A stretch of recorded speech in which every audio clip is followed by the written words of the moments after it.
کہ اہل دلالت بہت چھوٹا سا قوت سے بہت بڑا تخریبات کے سبب بن سکتی ہے،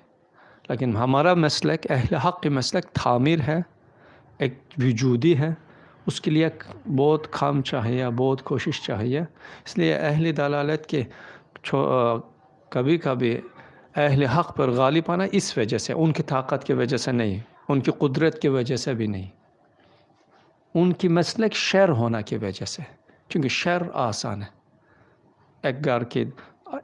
ایک سال میں بنانا بھی مشکل ہوتی ہے، 10 20 15 50 لوگ، لیکن ایک آدمی ایک دن میں تخریب کر سکتے ہیں،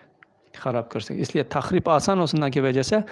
اہل دلالت اور اہل شر بہت کم طاقت سے اہل حق پر غالب آ جاتے۔ اہل حق کی بھی